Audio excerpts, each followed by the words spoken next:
This video from scratch will teach you all the fundamentals of electricity all the way up to the basics of electrical engineering. This is a longer video than normal, so all of this video's content is timestamped and chaptered in the video description below. Don't forget to subscribe to support this channel.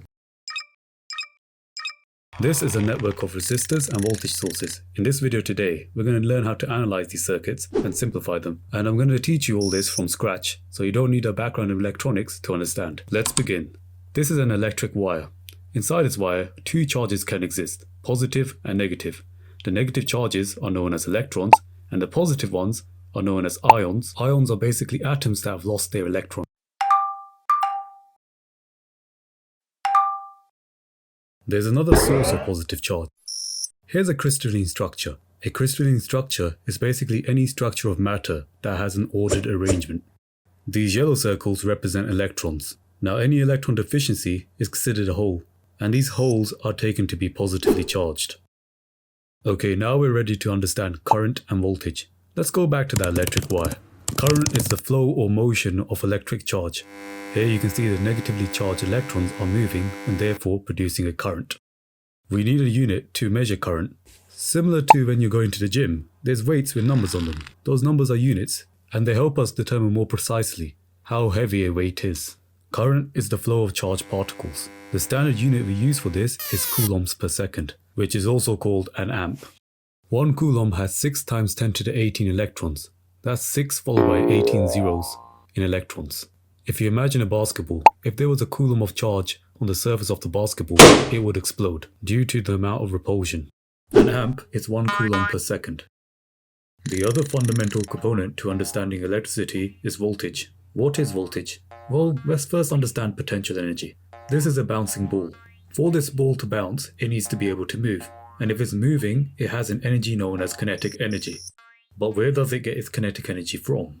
It gets it from potential energy. In this case, gravitational potential energy. Imagine a field. A field is anything that varies through space. In this case, we have a gravitational field. Where this ball is in that field would tell you how much gravitational potential energy it has. The higher the ball is in this potential energy field, the greater potential energy it has to be converted into kinetic energy. Simply put, kinetic energy is the energy due to motion, and potential energy is the energy due to something's position in the field. So what is voltage? Well, we can see it more clearly by its other name, potential difference. It's basically a difference in potential energy. Which potential energy? The electrical potential energy. It's similar to that example with gravity, but instead of having a gravitational field, we have an electric field. And this electric field affects electric charges. So instead of a moving ball, we have a moving charge, such as an electron. And crudely speaking, it's this difference in potential energy, or voltage, that allows currents to flow. If you didn't quite get that, we're going to do an experiment to help you visualize it better.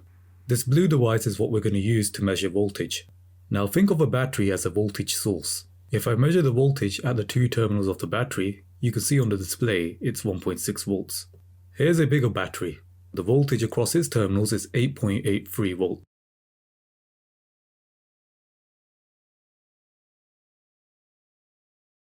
Now for the rest of the experiment. This is my water pump, and this is the water that I will be pumping. I'm going to color it green so it looks better. If I hook this water pump up to the 1.6 volt battery, the voltage is so small and it doesn't provide much current either that this pump will not run. The roughly 9 volt battery is a different story. You can see hooking up the 9 volt battery, the water pump starts to run. This is because the potential difference is greater. The greater the potential difference, the more energy that can be transferred into the circuit. The higher voltage would also make the flow of charge, or current, to be greater. Here's my jump starter pack. It can produce a higher voltage and a much larger current. You can see the voltage is around 11 volts. When I connect this power supply to the water pump, you can see that the water pump is producing a lot more power. Here's a side-by-side demonstration. The purpose of the experiment was to show you that higher voltages allow higher currents to flow, and therefore generate a lot more power, which we saw when the water pump ejected more water at a higher voltage. The unit for voltage is the volt, and that's 1 joule per coulomb. Crudely speaking, the more bigger this number is, the more current that can flow, and therefore the more power the circuit has. By mathematical definition, power is current times voltage, and is the amount of energy transferred in some fixed unit of time. While we're discussing power, let's talk about something that can dissipate power. A resistor. Here's what a resistor looks like. Wait, why would we want to dissipate power? Isn't more power a good thing? Let me demonstrate why using this circuit. This is a battery hooked up to a light bulb as an example. There are electrons flowing in the circuit. These electrons can collide with the atoms in the wire, and this releases heat. At a certain point, it gets hot enough to melt the wire or damage a component. With a small battery, it's not a problem. However, if you replaced it with a bigger battery with a higher voltage, the current might increase so much and the heating effect might become so great that the bulb gets destroyed. This is where a resistor comes in use. It resists the flow of charge. In the circuit, it dissipates power as heat, and in doing so, less power goes to the bulb, keeping the bulb intact and working. Okay, we're on the final part of the video now. Let's cover some fundamental rules of circuits. This is a graph. The bottom line is known as an argument, and the top line is known as the output or function. The argument is the entity or property in question that changes the output. I'm going to give you an example using current and voltage. Let's say voltage is our argument, and current is our output. The argument goes at the bottom, and the output or function goes at the top. By the way, I'm going to be using output and function interchangeably, since they're the exact same thing. Now then, how would I read this sort of graph? Well, I'll read it like this. This is how the voltage changes the current, or how the argument changes the output. Current voltage graphs are at the heart of electronics. The name of the game is to make and use gadgets that have interesting and useful current voltage characteristics. For example, a graph like this shows the characteristics of an ohmic conductor. This sort of graph is what happens when you pass voltage through a metal wire like copper. Okay, let's quickly cover both of Kirchhoff's laws. Here's a metal wire that has branches. Supposing there's a current flowing through this metal wire. Let's give the current the symbol I1. When the current reaches the split or junction in the circuit, some of the current will flow through one branch and the rest of the current will travel through another branch. Let's say that the current that flows through the lower branch is called I2, and the current that's going to flow through the upper branch is what's left over, which would be I1 minus I2. Remember, I1 was 5 electrons, I2 is 2 electrons, and I1 minus I2 is the last 3 electrons. If you added the electrons in both branches, you'd get the original amount of electrons that was in I1. This is Kirchhoff's first law. The main takeaway is that charges and currents don't just disappear, they're conserved within the circuit. To illustrate Kirchhoff's second law, here's a circuit. There's a battery and 2 resistors in this circuit. I'm going to replace these components with their circuit symbols for ease. Voltages can increase and decrease. When they increase, it's known as a voltage rise, and when it decreases, it's known as a voltage drop. A battery could cause something like a voltage rise, whereas a resistor could cause a voltage drop. Kirchhoff's second law states that the voltage rises is equal to the voltage drops, which mathematically can also be restated as the voltage rises plus the voltage drops is equal to 0. Voltage rises are positive and voltage drops are negative, which is why using algebra this formula can be restated as below. This law applies to any closed loop circuit, so this here is a closed loop circuit. This is also a closed loop circuit. Any loop that's closed is a closed loop circuit, and this law applies to those. Armed with Kirchhoff's laws, all we now need to know is some brief resistor maths. If I call a wire a branch, then resistors on the same branch are said to be in series. Like in the circuit below, those resistors are on the same branch. If now I call one of those resistors R1 and the other one R2, then the total resistance on this branch is R1 plus R2. And this is the rule for series circuits. For circuits that have multiple branches, that's when electrons can travel through more than one branch, just like the one that was demonstrated in Kirchhoff's first law. Now if resistors are on different branches, the mathematical rule is different. Let me demonstrate on the circuit below. These 2 resistors are on the same branch, and so are these. Using the formula above for resistors in series, we can combine the 2 resistor system into one larger resistor known as R total. I choose to name it R1 total, R2 total, and R3 total respectively. R1, R2, and R3 total are now in parallel, and the total resistance of parallel resistors is given by this formula. Earlier in this video, I explained the importance of current voltage graphs in electronics. Since we just discussed resistors, it would be useful to know the relationship between current, voltage, and resistance. and it's given by this formula for copper wires and resistors. If you give voltage the symbol V, current the symbol I, and resistance the symbol R, this formula can be abbreviated as V is equal to IR. Okay, let's cover Thevenin's theorem now. This is great because it will help us reinforce all the other ideas spoken about in this video. If you have two terminals, then any network of resistors and voltage sources between those two terminals are equivalent to one resistor and one voltage source. So supposing you had a complicated mess of batteries and resistors, what Thevenin's theorem states is that you can replace all that complicated mess with one battery and one resistor. The voltage source is known as the Thevenin voltage and the resistor is known as the Thevenin resistance. This theorem is used by electrical engineers to analyze complicated circuits. I'm going to demonstrate using this circuit with the following steps. By the way, this symbol here is called the ohm, and it's the unit used to measure resistance. This should have been mentioned earlier, so subscribe guys, and the video editor won't get the beating that he deserves, but the beating that he needs. Alright, thank you for subscribing, I really appreciate all the support. Now then, looking at this complicated circuit, suppose that I was interested in one of the resistors, more specifically the power going through one of the resistors. How would I go about doing that? I'll do it using this theorem. Suppose that I want to know the power going through the 10 ohm resistor. The first step is to remove the 10 ohm resistor from the circuit. Next, we use Kirchhoff's first law about current to distribute the current through the circuit. To help you visualize this, I've added electrons in yellow. I'm starting from the 20 volt battery, but it doesn't matter where you're starting from. Either way, the current's going to be conserved. The current from this battery I'm going to call I1. Some of the current will travel through the lower branch, which I'm going to call I2, and the rest of the current will carry on going forward, which I'm going to call I1 minus I2 since it's what's left over. You can see that I2 and I1 minus I2 join back together to make I1 again. So the current we started with is also the current we ended with. This means we applied Kirchhoff's first law properly. With the resistor removed, no current travels through this branch because it's an open circuit. Now we need to solve what I1 and I2 is, and we're going to do that using Kirchhoff's second law about voltage rises and voltage drops. Let me minimize the circuit slightly. Perfect. Remember that Kirchhoff's second law applies to closed loops. And in those closed loops, if you add together the voltage rises and drops, they will equal to 0. Since there are two variables, I1 and I2, we're going to need two separate equations to solve this, and therefore two separate closed loops. I choose this loop and this loop. Let's start with the loop in the orange box. There are three components in this loop, one of them being the 20 volt battery, which would cause a voltage rise of plus 20 volts. The other two are the resistors, which would cause voltage drops. The voltage through a resistor is given by this formula.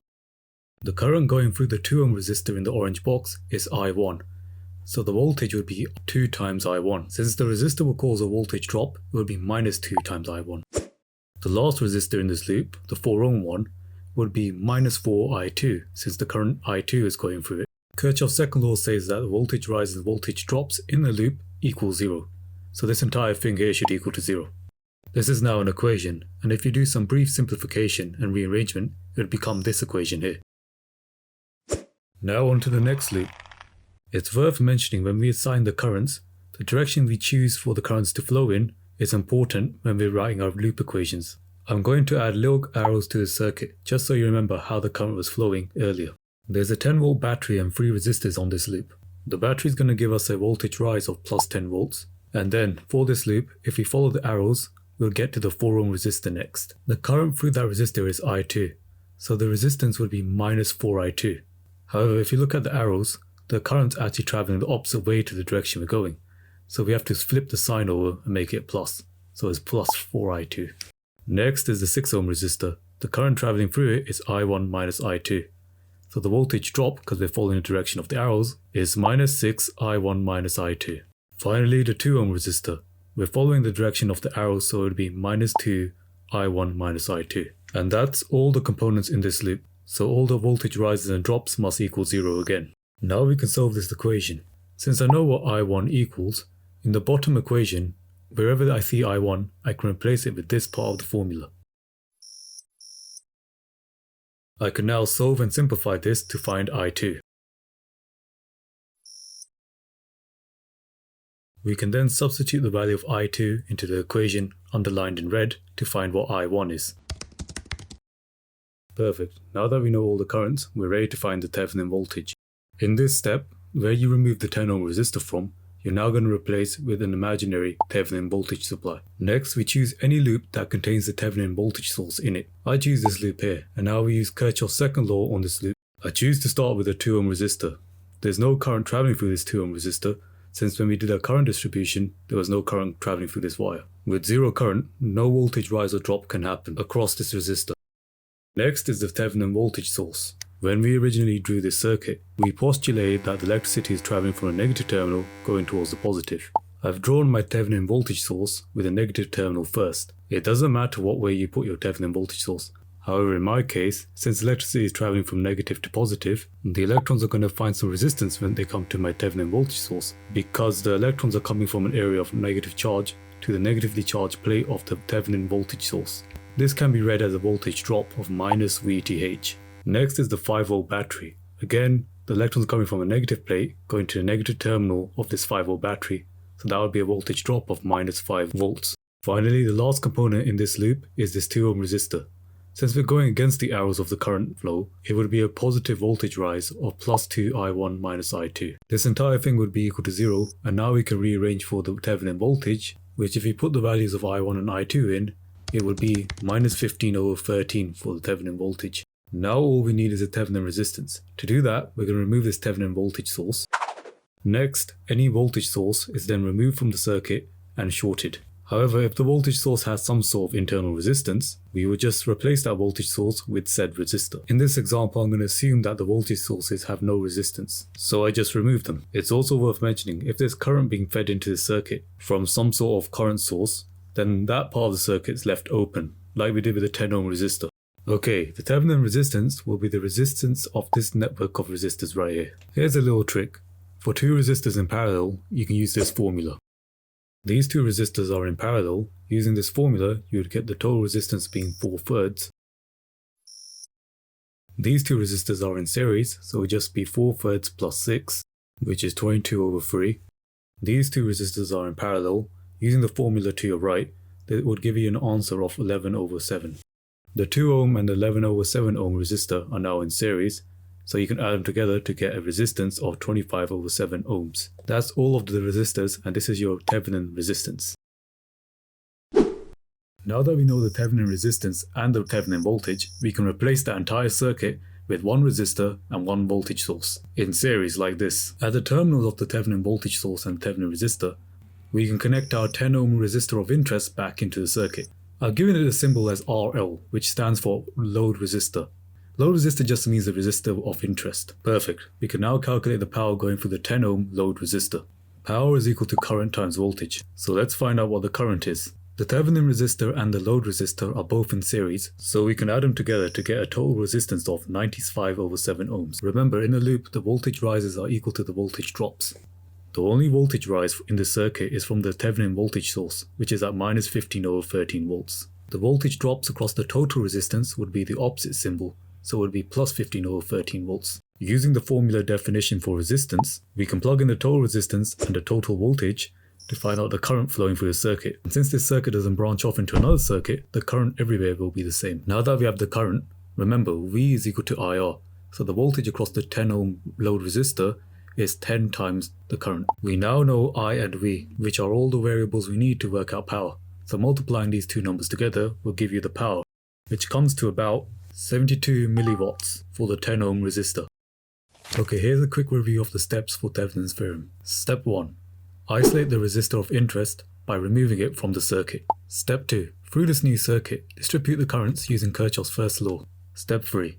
Use Kirchhoff's second law to find the values of the current in your circuit. Step 4.